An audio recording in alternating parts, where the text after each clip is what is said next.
A new documentary series explores both the historic career of Bill Cosby and his descent from America's dad to alleged sexual predator.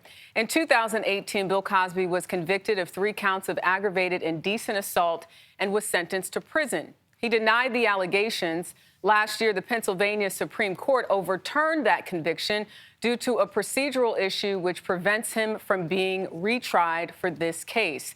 The court did not make a ruling on the allegations. Cosby first rose to fame in the 1960s with his stand-up comedy. Then in 1984, his hit sitcom, The Cosby Show, solidified his reputation as America's dad.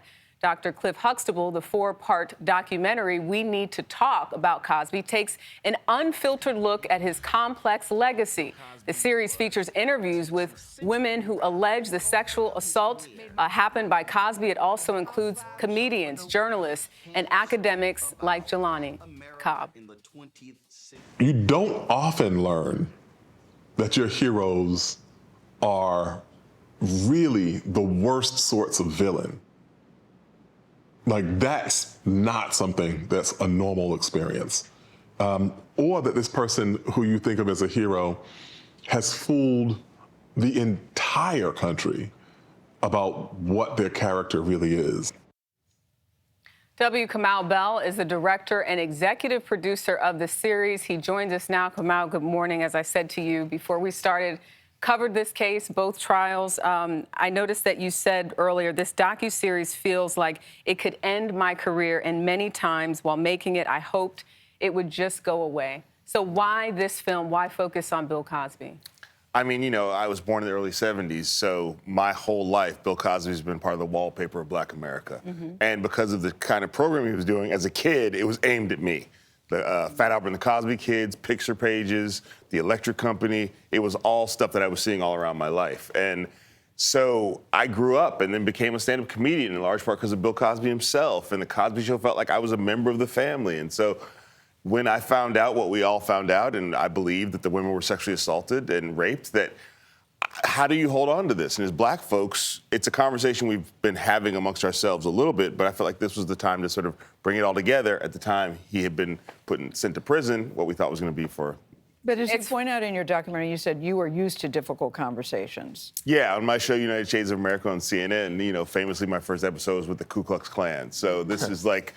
somehow it's become part of my brand to have difficult conversations. What do you want us to get out of it? Because, listen, you really went all the way there in terms of the people you interviewed and the things that they said I thought were stomach-turning.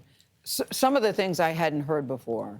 I mean, there's a couple things. One, I think a lot of Cosby's career involves the history of Black America in the 20th century. Roland Martin makes that point, and I think we don't want to throw that away because there are important things like Cosby integrating the stunt industry for Black people. Yes. And the other part of it is this is bigger than Cosby. Like, powerful men in media sexually assaulting, harassing, raping women is a story that is not one man, one network. We all know it happens all throughout the industry, everywhere where we sit. So the idea being that we have to figure out how to create a safer industry. In 4 parts, you spoke to a lot of people, but you didn't speak or reach out to Cosby's camp, and they commented and said that they're having a bigger statement tomorrow, but basically called this baseless and had problems with the fact that they didn't have any input, I guess, in this film.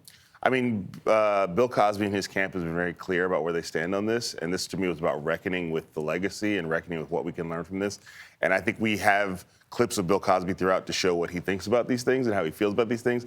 It didn't feel like if you're going to put the survivors in here, that you also then put Bill Cosby in here. At the time when you were shooting it, did you think the Bill Cosby story was over? Because when you started, he was actually in jail. Yeah, it seemed like he was going to be in jail for the rest of his life at his age, so I thought this is the time we can have the conversation. A recurring problem in America is it's never time for the conversation. Yeah. So he got out, and it felt like maybe the whole film goes away, but it was like the conversation is still relevant.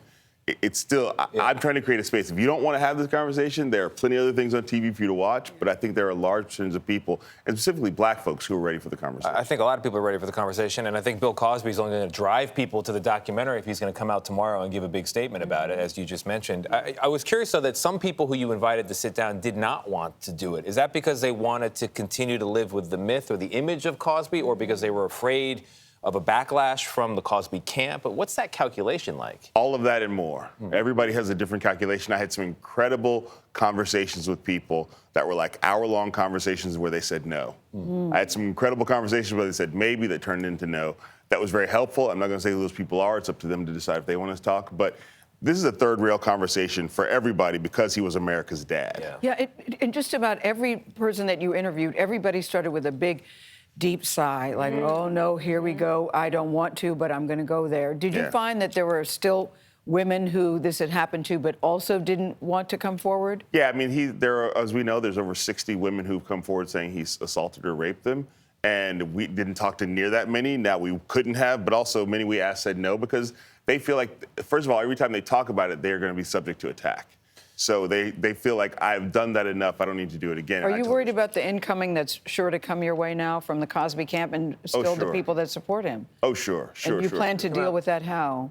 Or your thoughts about that or what? I mean, I don't know what to prepare for other than be prepared. So, I know it's coming tomorrow. It's also my birthday tomorrow. So everybody agrees, everybody in the documentary agrees Cosby was a tremendous entertainer, right? That's beyond dispute. Yes. What do you say to people at home?